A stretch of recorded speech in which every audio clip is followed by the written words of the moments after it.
from which of our nation's founders do you take the most inspiration?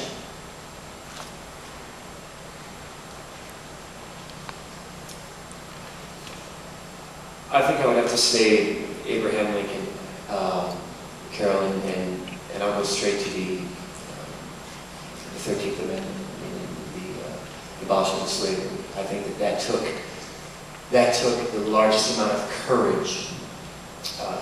Well, maybe not more courage than Ronald Reagan dealing with the Cold War and Russia, but Abraham Lincoln abolishing slavery took an amount of courage during a very volatile time, that was awesome, that is stuck for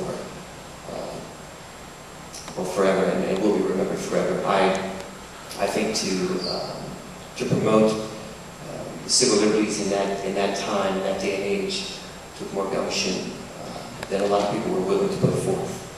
And so I guess I would say Abraham Lincoln. Thank you. Thank you. Mr. Luetkemeyer? Thank you, Carol. I believe I would point to George Washington. He did some tremendous things to get this country off the ground. He accepted the leadership of the Continental Army at a time when many folks necessarily did not want to go secede from Great Britain. In fact, at the time of the war, about a third of the people actually supported the war.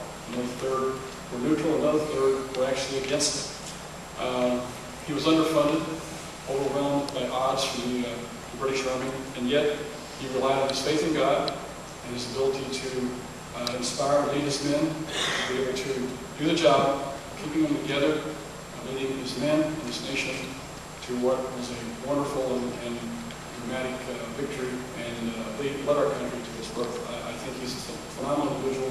When you look at his life and leadership and his faith in God, I think it's a wonderful inspiration to us all. Thank you. Thank you. Mr. Onder? Carol, I frequently think about the founders, and many people will ask me, Bob, it's your husband, you're a father, you have a small business, you have a medical practice. Isn't it inconvenient? Isn't it disruptive to your life to volunteer for public service as a legislator in the Missouri House and as a congressman? And I frequently think about the founders, and I think, well, wasn't it very disruptive to them to not only provide their time and their energies and their talent, but to risk their own lives in the service of their country? Ben Franklin said after the signing of the Declaration, surely we must now hang together or we will all hang separately. But I'm going to cheat and say three: Washington, Adams, and Jefferson, the great general, the great political strategist, and the great political philosopher are my founding fathers, who are the heroes of mine. Thank you. Ms. Moore? I have been taking down the notes, and you can check and see, it's Ronald Reagan. One of the statements that he always used was peace through strength. I think that is one of the most important things that he stood for. We are not warmongers, but we must be strong, and that is what I admired about him the most. He was a wonderful speaker and could grab an audience and could make America feel good about itself again. When he became president, we were down in the dumps, and we were not feeling proud to be Americans. I'm afraid there's a type of malaise that's going on right now that's similar to that.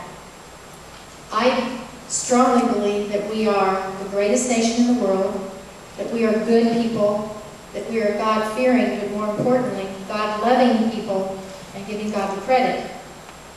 Ronald Reagan inspired me with those words, and I hope that they will live on forever.